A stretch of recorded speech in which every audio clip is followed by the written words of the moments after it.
அமெரிக்காவுக்கு செல்வதே பலருக்கும் பெரிய கனவாக இருக்கும் நிலையில் இன்னும் அங்கேயே நிரந்தரமாக தங்குவது என்பதென்றால் அதைவிட பேரானந்தம் என்ன இருக்கப் போகிறது?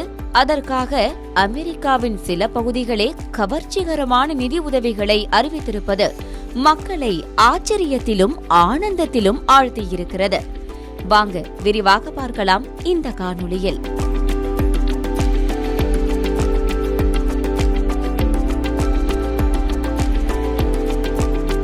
இந்தியாவில் இருக்கும் பல ரியல் எஸ்டேட் நிறுவனங்கள், அதிலும் தமிழ்நாட்டில் சொல்லவே வேண்டாம், இலவச பட்டா பதிவு, ஒரு மனை வாங்கினால் இன்னொரு மனை இலவசம், சுலபத்தவணை, கடன் வசதி என பல கவர்ச்சிகரமான அறிவிப்புகளை வெளியிட்டு வாடிக்கையாளர்களை நிலம் வாங்க வைப்பதில் ரியல் எஸ்டேட் நிறுவனங்கள் கைதேர்ந்தவர்களாக விளங்கி வருகின்றன.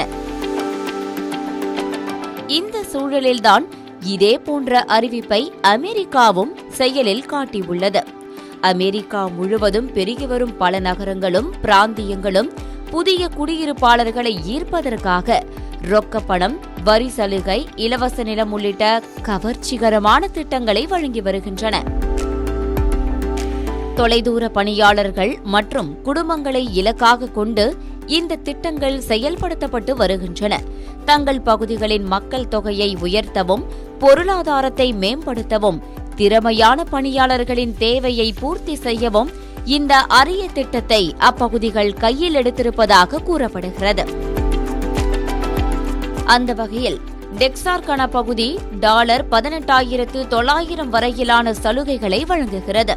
இதில் $5,000 ரொக்கத்துடன் வேறு சலுகைகளும் வழங்கப்படுகிறது. அடுத்து துல்சா பகுதி $10,000 ரொக்க மானியத்தையும் உள்ளூரில் கூட்டுப்பணி இடத்தையும் வழங்குகிறது. அடுத்து ஹெட்சிசன் பகுதி $5,000 ரொக்க தொகையையும் வீடு வாங்கினால் கூடுதலாக $5,000 தொகையையும் வழங்குகிறது. படுகா பகுதி 2 ஆண்டுகளில் பிரித்து வழங்கப்படும் $5,000 இடமாற்ற ஊக்கத்தொகை, 1% முதல் 2% வரையிலான ஊதிய வரி விலக்கு மற்றும் 12 மாதங்களுக்கு இலவச இணைய வசதி ஆகியவற்றை வழங்குகிறது. இறுதியாக மேற்கு மெம்பிஸ் பகுதி ஸ்டார்ட் ஃப்ரெஷ் என்ற திட்டத்தின் விருந்தோம்பல் சலுகைகளுடன் வாடகைக்கு வசிப்பவர்களுக்கு $5,000 அல்லது வீடு வாங்குபவர்களுக்கு $10,000 வழங்கி மகிழ்விக்கிறது. இப்படி அமெரிக்காவின் பரபரப்பான நகரங்கள் மக்களுக்கு ஆசை காட்டி வரவேற்கும் நிலையில் அதன் பின்னணியில் பல்வேறு நிபந்தனைகள் இருக்கும் என எச்சரிக்கின்றனர் வல்லுநர்கள்.